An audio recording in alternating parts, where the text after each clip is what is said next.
যখন পকেট গড়ের মাঠ কিন্তু মন চায় রেস্টুরেন্টের খাবার খেতে, তখন বাড়িতে বসে রেস্টুরেন্টের ফিল নিতে বানিয়ে ফেলতেই পারো মহারানি চিকেন।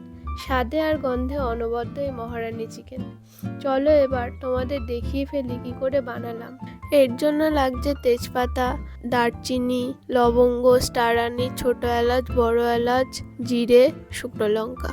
আর নিয়ে নিলাম ছোট ছোট করে কাটা কিশমিশ, ঘিয়ে ভাজা ছোট ছোট করে কাটা কাজু বাদাম, ঘিয়ে ভাজা পেঁয়াজের বেরেস্তা, দুটো লঙ্কা ছোট ছোট করে কাটা, কসুরি মেথি, 1 চামচ আদা বাটা, 1 চামচ রসুন বাটা, 3টে ছোট পেঁয়াজ পেস্ট করা, একটা বড় পেঁয়াজ ফাইনলি চপড। এবার দেখাচ্ছি মহারানি মশলা, যেটার রেসিপি তোমাদেরকে একটু পরে দেখাচ্ছি। এটা হচ্ছে বাদাম আর দুধ দিয়ে একটা পেস্ট বানানো, যেটার কিভাবে বানাতে হবে সেটাও দেখাবো। আর এটা হচ্ছে টক দই, যার কিছুটা মাংসতে মাখানো আছে। আর ফ্রেশ ক্রিম লাগবে অল্প কিছুটা। মৌরি, শুকনো লঙ্কা, ধনে, জিরে, বড় এলাচ, দারচিনি, জয়িত্রী, ছোট এলাচ, কাবাব চিনি আর সাদা মরিচ দিয়ে বানিয়ে ফেলবো মহারানি মশলা। সব মশলাগুলো যেগুলো দেখালাম ওগুলো নিয়ে কড়াইতে হালকাভাবে নেড়ে নেব, যাতে গন্ধটা ইনট্যাক্ট থাকে। বেশি নাড়লে গন্ধটা আর থাকবে না। এবার এটা একটা ব্লেন্ডারে দিয়ে ভালো করে মিহিভাবে পেস্ট করে নেব, যাতে কোনো লাম্পস না থাকে তার মধ্যে। এবার একটা পাত্রে নিলাম টক দই, মহারানি মশলা, কসুরি মেথি আর আন্দাজ মতো নুন। বেশিরভাগ নুনটা ম্যারিনেশনেই দিয়ে দেবো, যাতে মাংসের ভিতরে ঢুকে যায়। আর একটু তেল দিলাম বাইন্ডিংয়ের জন্য। তারপরে সেই মিক্সচারটাকে ভালোভাবে মিক্সড করে নিলাম। জল ঝরিয়ে রাখা 1 কেজি চিকেন এর উপরে দিয়ে দিলাম। তার উপরে দিলাম 1 চামচ আদা বাটা, 1 চামচ রসুন বাটা আর কিছু লঙ্কা, যেগুলো পেস্ট করে রেখেছিলাম। লাল রঙের কাঁচা লঙ্কায় পেস্ট করে রেখেছিলাম। গ্রিন দিলে কালারটা একটু চেঞ্জ হয়ে যাবে বলে লঙ্কাটাও এর সাথে মাখিয়ে নিলাম। এবার পুরো জিনিসটাকে ভালোভাবে মাখিয়ে এটা 2 ঘন্টার জন্য ম্যারিনেট করে রাখবো। আপনারা টাইম কম থাকলে 30 মিনিটও করতে পারেন। এরপরে একটা জারে ছাড়ানো বাদাম, আমন্ড আর কাজু বাদাম, যেটা ফ্রাই করা, দিয়ে আর একটু কিশমিশ দিয়ে একটু দুধ দিয়ে তার মধ্যে জিনিসটাকে পেস্ট করে নেব। যে পেস্টটার কথা আপনাদের বলছিলাম সেটাই। এতে জল ব্যবহার হবে না, শুধু দুধ ব্যবহার হবে। এবার কড়াইতে দিয়ে দিলাম তেল, সাদা তেল আর একটুখানি ঘি। এরপরে দিয়ে দিলাম ফোড়নের মশলাগুলো। এটা কিছুটা গন্ধ ছাড়লেই দিয়ে দিলাম একটা কেটে রাখা চপ পেঁয়াজগুলো, যেটা খানিকটা ব্রাউন হলে আমরা দিয়ে দেব আমাদের পেস্ট করা পেঁয়াজটা।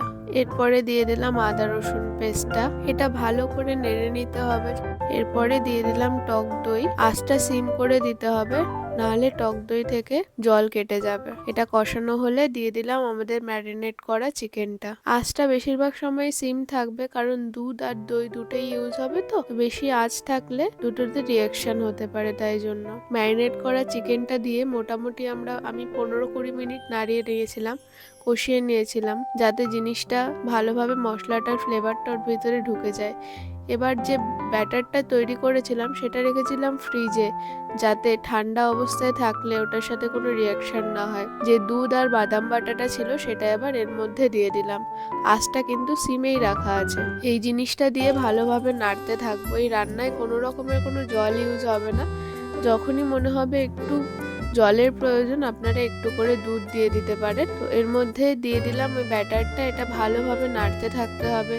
যদি মনে হয় মাংস সেদ্ধ হয়নি, তাহলে এটা ঢাকা দিয়েও আপনারা নাড়তে পারেন, তাতেও কোনো অসুবিধা নেই। আমার যেহেতু অনেকক্ষণ ধরে ম্যারিনেশন করা ছিল, তাই ঢাকা দেওয়ার সেরকম প্রয়োজন ছিল না। এবার এর মধ্যে দিলাম কসুরি মেথি। মহারানি মশলাটা 2 চামচ মতন রেখে লাস্টের জন্য বাকি পুরো মশলাটাই এর মধ্যে দিয়ে দিলাম। আর দিলাম স্বাদ মতন নুন। আর দিয়ে দিলাম একটুখানি দুধ, জল ছিল না বলে দুধ দিয়ে আর একটুখানি এটা কষাবো। দিয়ে দিলাম একটুখানি চিনি স্বাদ মতন। মাংসটা মোটামুটি তৈরি হয়ে গেছে, তাই লাস্টে বেরেস্তা দিলাম।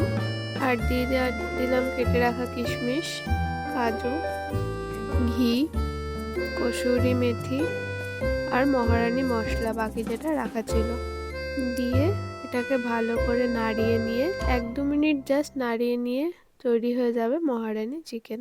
এর উপরে দিয়ে দিলাম ফ্রেশ ক্রিম, যেটা আপনারা চাইলে উপর থেকেও দিতে পারেন বা এর সাথে নাড়িয়েও নিতে পারেন। আমি এর সাথে নাড়িয়ে নিয়ে আবার ঢালার পরে ফ্রেশ ক্রিম ইউজ করেছিলাম ডেকোরেশনের জন্য।